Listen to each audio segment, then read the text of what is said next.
Kadama TV, Kadama agamba bbanga ddene abadde awulira bakadaama banne Kadama TV nga banyumya ebikwata ku baboosi baabwe, ebikula by'ababoosi baabwe n'engeri gye babayisaamu. Naye agamba ayagala okufuna omukisa guno naye abannyonnyole ku boosi we ekikula kye kiri kitya, yeeyisa atya era naye amuyisa atya. Katulize Kadaama ono oyinza okwesanga nga boosi we gw'anyumyako ate era embeera gy'amuyisaamu naawe gy'akuyisaamu. Kalonyawo. Yeebaliko Mr. Kadaama, amannya agange nze Prose Mumbejja. Kansubire nti gy'oli oli bulungi, weebale tuweereza era tukwagala nnyo. Nze ekindeese wano nzize kubabuulira ku kikula kya boosi wange nti bano abantu ba bika bya njawulo, nti balinga ffe abali e Uganda, Abannayuganda balinga ffe Abannayuganda. Na bano abantu Mr. Kadaama ba bika bya njawulo.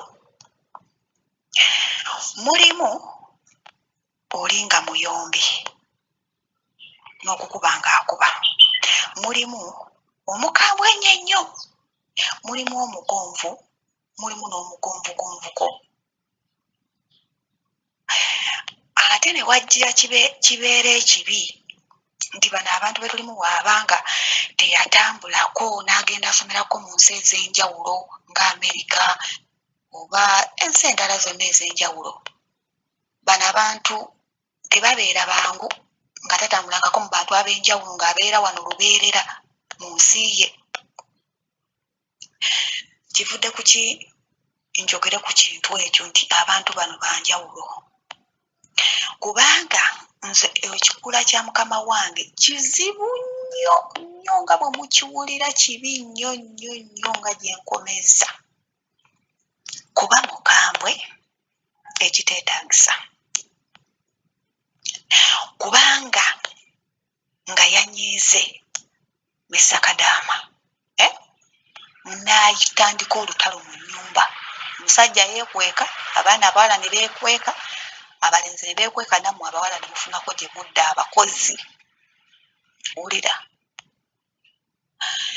Mr. Kadaama nze mukama wange muzibu nnyo nnyo, era w'obeera tolina bwongo nga tolina bwongo bumutegeera oyinza okufa.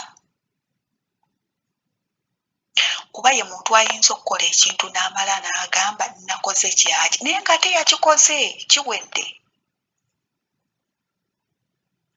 Ye muntu anyiiga ne yeeyuza engoye ku mubiri, ne yeekuba omutwe, ne yeekuba omubiri gwonna, ne yayuza n'akaleega n'ekirere ekyayambadde zino ze bayita gemisi zaabwe, n'aziyuza n'azessa wali.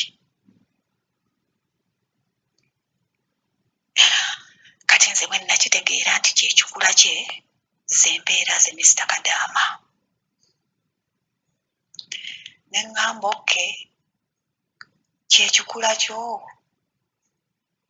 nkutegedde.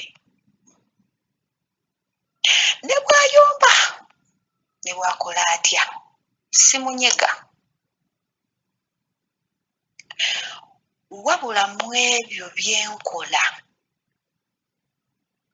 sisitula bintu bizitowa, gaasi, omuceere, sukaali, ekyo kyo namugamba nze sisitula bintu bizitowa, siminti, ebintu bwe bityo. Okulinnya eddaala ebyo sibikola.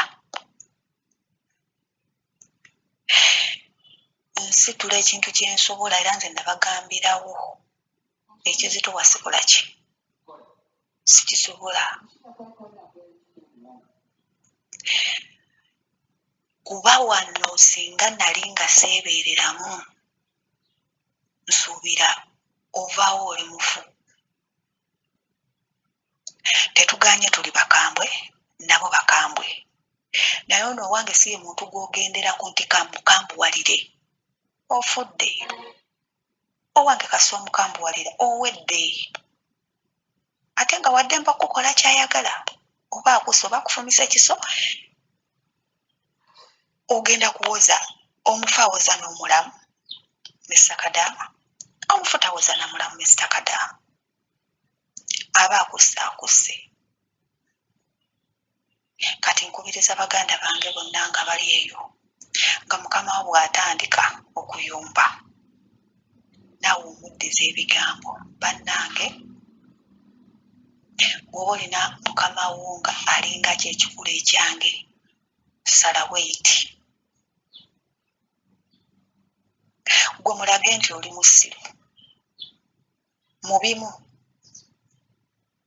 kuba naffe bwe twogera bawulira bamanya nti omukozi agambye bw'ati ekibulira naye ate ebiseera ebisinga tuleme kwefuula nnyo bannaluwali kyova olaba tuwa obutwa kyova olaba kukola kyonna kyayagadde asobola okukusalako obulago oba okufumita ekiso kati gwali eyo oba ng'olina mukamaawo ekikulanga ekyo wange weebeereremu kuba wajja okukola ng'oli wa mugaso nnyo ku famire yo waleka abaana maama ne taata ne mikwano gyoba ne mwami wo kitegeera kyova olaba mbagambe alina mukama we ng'ali mu kukikula ekyo ng'ekyowange gwe mbanyumiriza kakkana osobole okudda ewammwe ng'oli mulamu nga n'ebiruubirirwa byo bye wajja okukolerera ozeeyo obikoze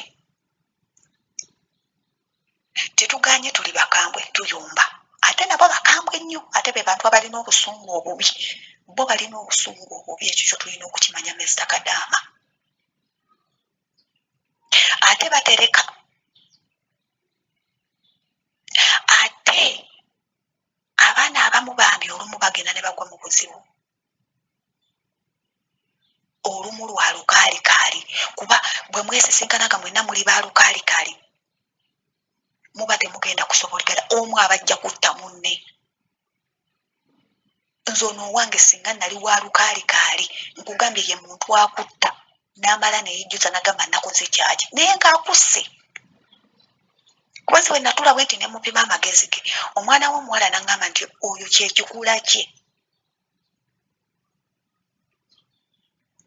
wabula gwe bwakola bwati sirika bwakola bwati sirika konzoke mumbuulidde nange bwe namugenda mwetoolola mwezi gumu 2-3 ogenda waggulu ne mutunuulira namala ne mutegeera ate n'ekirala ffe ng'abaana tuwe ku bakama baffe ebitiibwa eyo nno nsonga nkulu kubanga twali e Uganda nga twagala kukola era paasipooti yo nerwawo okufuluma nga tebannakuyita nti jangu paasipooti yo yafulumye wakola olutalo olw'amaanyi owulira kuba twali e Uganda ng'abamu kufa abamu nga batemi ba bikata abamu nga balina emirimu gyabwe emirala gye bakola naye nkubuuza e Uganda bafunanga ssente mmeka oyinza okuba walinga otema ebikata ng'obitemera 2 oba 3 naye oli wane Saudi Arabia mukama wo bw'ayogerako ne weefuula ekizibu ayogera bw'ona omugenderagenderako ennyo gwe nga tewakuzibwa era nga tewabuulirirwa ekitegeeza oba olina okufa sigambye nti buli bwe batta aba agenderagendera nnyo ku mukama we wabaawo ensonga ezimu ezireeta okubeerawo ekyo naye nga naffe bennyininyini tulina okwebeereramu kubanga tujja Saudi tuli babika byanjawulo mulimu abaakulira eri ku kyalo eri mulimu abaakulira e Masaka mulimu eyakulira egindi mulimu eyakulira ewa mulimu eyakulira ddala eri nga ye tagambwako yavuma abakadde b'oku kyalo yavuma nnyina yavuma kitaawe kati mbuulira bw'onojja wano e Saudi okukola ogenda kuleka okuvuma mukamawo era ojja muvuma omugendereko bannange